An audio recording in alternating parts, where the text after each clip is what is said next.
तो स्टूडेंट्स, आज हम अपनी क्लास में करने वाले एक्सरसाइज 4.4 और इसी के साथ हम चैप्टर नंबर 4 को भी फिनिश कर देंगे। और एक्सरसाइज 4.4 में सिर्फ 2 ही क्वेश्चन और दोनों ही क्वेश्चन बहुत ज्यादा इजी हैं। वो किस तरीके से, देखो अगर आप क्वेश्चन नंबर 1 को देखते हैं तो यहां पर क्या लिखा हुआ है, give the geometric representation of y is equal to 3 as an equation. आपको ज्योमेट्रिक रिप्रेजेंटेशन देनी है y इज इक्वल टू 3 का, वो भी 2 टाइप से। पहला टाइप कौन सा होना चाहिए, in one variable. One variable में आप इसका ज्योमेट्रिक रिप्रेजेंटेशन कैसे दे सकते हो। और दूसरा जो क्वेश्चन है वो है आपका इन टू वेरिएबल, यानी कि आपको इसी इक्वेशन को 2 वेरिएबल की फॉर्म में भी रिप्रेजेंट करना है, वो भी कैसा, ज्योमेट्रिकली। ज्योमेट्रिकली का मतलब है आपको ग्राफ पे ड्रॉ करके दिखाना है। ये इतना ज्यादा इजी क्वेश्चन है कि जब मैं आपको सोल्व करवाऊंगा आप कहोगे कि ये तो बहुत ज्यादा इजी है, क्या ये एग्जाम में आ सकता है? तो ये आ सकता है, क्योंकि कुछ नहीं मालूम है 1 नंबर में 2 नंबर में कहां पर टपक जाए। ठीक है, तो इसके टपकने से पहले हम इसको कैच कर लेते हैं। अब देखो, इन वन वेरिएबल कहां देखा था हमने, वन वेरिएबल देखा था नंबर लाइन पर। तो अगर मैं इसे कहूं it is represented as, answer में आपका फर्स्ट पार्ट सॉल्यूशन शुरू कर रहा हूं मैं। First part, y is equal to 3 represented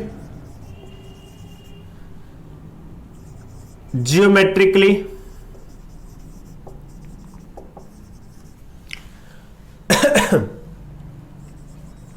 in one variable as तो किस तरीके से करोगे, जस्ट सिंपल है, एक नंबर लाइन ड्रॉ करो। अब y की वैल्यू कितनी है, 3, तो 1-2 नंबर माइनस में ले लो, बाकी सब क्या कर दो, पॉजिटिव में दिखा दो। तो ये नंबर जो ये पॉइंट है यहां पर एक एरो लगाओ और दिखाओ y is equal to 3। So this is your answer. हाँ भाई, जब तो मैंने कहा था कि बहुत ज्यादा आसान है, ताकि अब आप कह रहे हो कि ये तो छोटा सा आंसर है, कोई बात नहीं होती है भाई, यही है जो है आपके सामने, देख लो जो भी है। ठीक है, अब सेकंड पार्ट में कहता है 2 वेरिएबल की तरह शो करो। यहां पर तो हमारे सामने सिर्फ और सिर्फ एक वेरिएबल है, 2 वेरिएबल में कैसे शो करें, तो भी टेंशन लेने की जरूरत नहीं है। क्यों नहीं है, 2 वेरिएबल में होता क्या है, यही तो होता है, ax plus B Y is equal to C. अब यहां पे x तो है नहीं, तो क्या करें, तो कोई प्रॉब्लम नहीं है, तो हम यहां कर दिखाएंगे 0x प्लस b की जगह पे कौन है, ओनली 1 है, y आ जाएगा, और c की जगह पर कौन है, 3। यही तो होती है 2, है ना, 2 वेरिएबल्स की जो लीनियर इक्वेशन है वो यही तो होती है। तो आप इसे रिप्रेजेंट करेंगे इस तरीके से। तो 0x plus y is equal to 3 represent it as 2 variable, very simple. अब इसको क्या करोगे रिप्रेजेंट करने के लिए, इसे रिप्रेजेंट करेंगे x और y एक्सिस की तरह। ये सिर्फ नंबर लाइन पे था, इसे क्या करेंगे रिप्रेजेंट x एक्सिस और y एक्सिस पर, इस तरीके से ये आ जाएगा। ठीक है, अब यहां पे है क्या, एक्चुअल में तो क्या है, y इज इक्वल टू 3 है, x वैल्यू 0 है। अगर मैं टेबल भी बनाऊं, देखो टेबल बनाते हैं,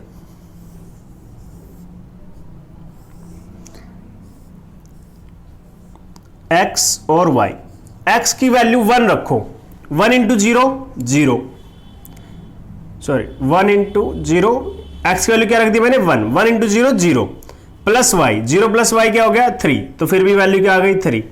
अगर आप x की वैल्यू 2 रखते हो तो 0 multiply 2 plus y is equal to 3, ये तो 0 हो गया, बचा कौन, y इज इक्वल टू 3, यानी कि x की वैल्यू 2 पर भी क्या है 3।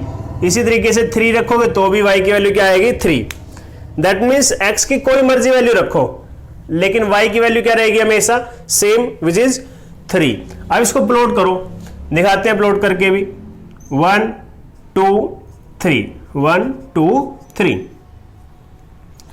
और x की वैल्यू भी दिखाते हैं 1 2 3। अब देखो x की वैल्यू 1, y की वैल्यू 3, ये कहां रहेगा, लगभग यहां पर आ जाएगा ये पॉइंट। x की वैल्यू 2 और y की वैल्यू 3, ये भी पॉइंट कहां रहेगा, ये रहेगा। इस तरीके से आपने इन तीनों पॉइंट्स को प्लॉट कर दिया।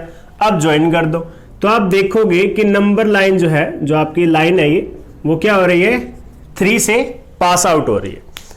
देख रहे हो आप, ठीक है। मैंने पॉइंट प्लॉट्स कर दिए, लेकिन उसके बावजूद भी लाइन क्या है, बिल्कुल स्ट्रेट है, जो वाई एक्सिस के 3 पॉइंट को कट करते हुए जा रही है। या फिर आप सिंपल इस तरीके से भी दिखा सकते थे, ये मान लीजिए आपका 3 पॉइंट है आई एक्सिस पे, 1 2 और 3, ठीक है। तो क्या बनता है ये, इस तरीके से ये लाइन, बस y इज इक्वल टू 3। तो यहां लिखेंगे 0x plus y is equal to 3। Clear है, वेरी सिंपल। और सेकंड क्वेश्चन डिट्टो है यहाँ पे, डिट्टो। तो चलो सेकंड क्वेश्चन शुरू करते हैं। तो मैंने कहा था आपको कि क्वेश्चन नंबर 2 क्या है, बहुत इजी और डिट्टो है। तो चलो क्वेश्चन नंबर 2 हमारे सामने है, अब सोल्व करके देख लेते हैं डिट्टो है या नहीं है, आपको खुद पता चल जाएगा। अब देखो इसमें भी सेम है, रिप्रेजेंट करना है आपको 2x प्लस 9 को एज अ 1 वेरिएबल और एज अ 2 वेरिएबल। 1 वेरिएबल के लिए सबसे पहले क्या करते हैं, यहां पर here 2x plus 9 is equal to 0। तो आप x की वैल्यू निकाल लो।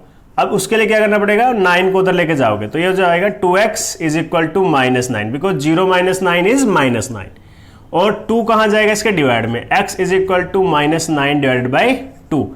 x की वैल्यू क्या आ गई, -4.5, -4.5। अब आपको रिप्रेजेंट कैसे करना है इसको, एज अ 1 वेरिएबल। तो यहां पर लिखेंगे as 1 variable, as 1 variable. Simple है ये, तो कोई दिक्कत नहीं है। तो क्या करना है, एक नंबर लाइन ड्रॉ करेंगे, ठीक है। और यहां पे 0, ये हो गया 0 1 2, ये थोड़ा और पीछे की तरफ ले लेते हैं क्योंकि थोड़ा हमें और चाहिए। 0 1 2 3 4 और 5, ये सब माइनस में है, ठीक है। और एक इधर लगा दिया 1। अब देखो हमें क्या चाहिए, -4.5, दैट मीन्स 4 और 5 के बीच में। तो यहां पे कहीं पर आ जाएगा आपका number x is equal to x is equal to -4.5। बताओ इसमें कौन सी बड़ी बात थी हमारे लिए, कुछ भी नहीं। अब ये जो इक्वेशन आ चुकी है, इसको 2 वेरिएबल में कैसे शो करोगे, सेकंड पार्ट के लिए। Here x is equal to -4.5. So you can say also that 0, ये 0 को छोड़ो, पहले x लिख लेते हैं, x plus 0y, x plus 0y is equal to 4.5 is equal to -4.5। ये आपकी क्या बन गई, 2 वेरिएबल बन गया। अब इसकी टेबल बनाओगे तो वही सिंपल सी बात है, यहां पर भी क्या रहेगा, जब आप x और y की वैल्यू अलग अलग दिखाओगे, ठीक है, तो भी आंसर क्या रहेगा, सेम। देखो x की वैल्यू क्या है हमारे पास और y की वैल्यू क्या है। अगर मैं y की वैल्यू 1 पुट कर दूं, क्या इस पे कोई इफेक्ट पड़ता है, नहीं पड़ता ना, क्योंकि 0 से मल्टीप्लाई हो रहा है, ये तो अपने आप बाद में कैंसिल हो जाएगा। देखो x इज इक्वल टू -4.5 है, ये एक्चुअल में तो यही है ना। अब मैं यहां y 1 रखूं, 2 रखूं, 3 रखूं, फलाना ढिमकाना कुछ मर्जी रख दूं, क्या लगता है इस इक्वेशन में y की वैल्यू पुट करके कोई चेंज आ सकता है, जब y है ही नहीं, क्योंकि वो तो 0 है। जब है ही नहीं तो चेंज कहां से आएगा, आंसर क्या रहेगा, सेम। तो y की वैल्यू 1 रखूंगा तो भी आंसर -4.5 आएगा, y की वैल्यू 2 रखूंगा तो भी आंसर -4.5 ही आने वाला है। ये आपको ध्यान में रखना चाहिए। चलो ग्राफ ड्रॉ करते हैं इसका। आपको ये सारी चीजें क्या है, ग्राफ पेपर पे ड्रॉ करनी है, जो मैंने अभी करवाई है आपको। ओके, चलो शुरू करते हैं। तो अब इसमें प्लॉट कर लेते हैं, -1 1 2 1 2 1 2, -1 -2 -3 -4 और -5। लगभग यहां कहीं पे -4.5 होगा। तो पहले 1 और -4.1 यहां होगा आपका पॉइंट, दूसरा पॉइंट लगभग यहां होगा, ठीक है। अब इनको ज्वाइन कर दो तो ये चला जाएगा आपका x plus 0y is equal to -4.5, या फिर आप ये भी लिख सकते हो 2x plus 0y is equal to 9, ठीक है, क्योंकि दोनों इक्वेशन क्या है, सेम है। 2x प्लस 9, इसमें क्या कर दिया मैंने, 0 ऐड कर दिया, प्लस 9 इज इक्वल टू 0। ये दोनों इक्वेशन क्या है, सेम है, और इन दोनों की ही जो लाइन है वो रहेगी सेम। अच्छा, एक चीज और आपको एक्स्ट्रा बता देता हूं, इस क्वेश्चन को लगे हाथों याद आ गया तो आपको बता देता हूं। यहां पर कभी भी अगर यहां पर जैसे कोई भी क्वेश्चन देता है x इज इक्वल टू 2, तो आपसे पूछ सकता है कि ये लाइन कौन सी एक्सिस के पैरेलल जाएगी, कौन सी एक्सिस के पैरेलल जाएगी। अगर सिंगल वेरिएबल की वैल्यू दी हुई और आपसे लाइन की बात पूछ रहा है, तो अब x की वैल्यू दी है ना, किसके पैरेलल जाएगी, इसके जुड़वा भाई y के साथ, ठीक है, ये बहन या भाई जो भी है। अगर x की वैल्यू दी है और ये पूछा है कौन सी एक्सिस के पैरेलल जाएगी, तो x के भाई या बहन के साथ, y के साथ। अगर ये दिया हुआ है कि y इज इक्वल टू 2 है, ये बताओ अब लाइन किसके पैरेलल जाएगी, तो वही सिंपल सी बात है, इसके भाई x के पैरेलल जाएगी। देखो देख भी सकते हो यहां पर x की वैल्यू क्या है, -4.5, यानी कि x की वैल्यू दी हुई है। अब देखो लाइन किसके पैरेलल जा रही है, लाइन जा रही है y एक्सिस के पैरेलल, ये क्या है y एक्सिस, ठीक है। और दूसरा केस और है, ये किसके परपेंडिकुलर जा सकती है, ये किसी को सुनने में नहीं पता चलेगा, है ना, कि होता क्या, ये क्वेश्चन क्या चल रहे हैं। ये क्वेश्चन आते हैं शॉर्ट क्वेश्चन, जिसे कहते हैं 1 मार्क्स क्वेश्चन।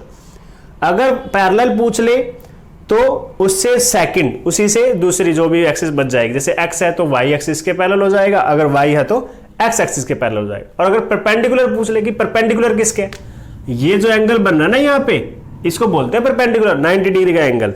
तो अब देखो ये वाली जो लाइन थी x ने किसके ऊपर परपेंडिकुलर डाला है, x एक्सिस के, यानी कि परपेंडिकुलर खुद के और पैरेलल दूसरों के, ठीक है, परपेंडिकुलर खुद के और पैरेलल दूसरों के, काम खत्म, ठीक है। इतना काफी था आज के लिए। तो इसी तरीके से अपनी क्लास में डेली आए और अच्छे से अपनी प्रैक्टिस करें। तो आज के लिए बस इतना ही। Thank you, have a good day.